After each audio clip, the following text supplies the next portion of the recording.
हनुमान जी को बहुत शक्तिशाली देवता है। कहा जाता है कि भगवान हनुमान एक ऐसे देवता हैं जिनकी आराधना से बड़ी बाधा तुरंत टल जाती है। बजरंगबली कलयुग के जीवित देव माने गए हैं। इनकी आराधना शीघ्र फलदायी बताई गई है। भगवान हनुमान की पूजा करने से शनि के बुरे प्रभाव से तो मुक्ति मिलती है।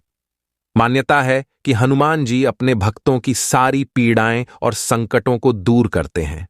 भगवान हनुमान का मात्र नाम लेने से ही बड़ी से बड़ी परेशानियां दूर हो जाती हैं।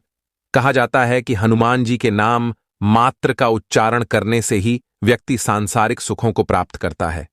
हनुमान को बजरंगबली, अंजनी पुत्र, पवन पुत्र, राम भक्त जैसे अनेकों नामों से जाना जाता है। लेकिन क्या आप जानते हैं कि मारुति नंदन का नाम हनुमान कैसे पड़ा? पौराणिक कथा के अनुसार हनुमान जी के बचपन का नाम मारुति था। एक दिन मारुति नंदन अपनी निद्रा से जागे और उन्हें तीव्र भूख लग गई। उन्होंने पास के एक वृक्ष पर लाल पका फल देखा, जिसे खाने के लिए वे निकल पड़ा। दरअसल मारुति जिसे लाल पका फल समझ रहे थे, वे सूर्य देव थे।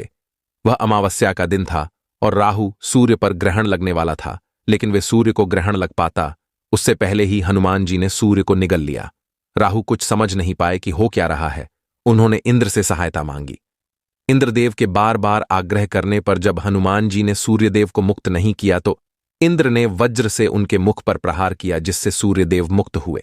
वहीं वज्र के प्रहार से पवन पुत्र मूर्छित होकर पृथ्वी पर आ गिरे और उनकी ठुड्डी टेढ़ी हो गई। जब पवन देवता को इस बात की जानकारी हुई तो वे बहुत क्रोधित हुए।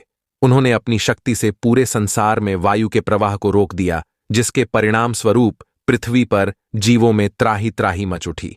इस विनाश को रोकने के लिए सारे देवगण पवन देव से आग्रह करने पहुंचे कि वे अपने क्रोध को त्याग पृथ्वी पर प्राणवायु का प्रवाह करें। सभी देवताओं ने पवन देव की प्रसन्नता के लिए बाल हनुमान को पहले जैसा कर दिया और साथ ही बहुत सारे वरदान भी दिए।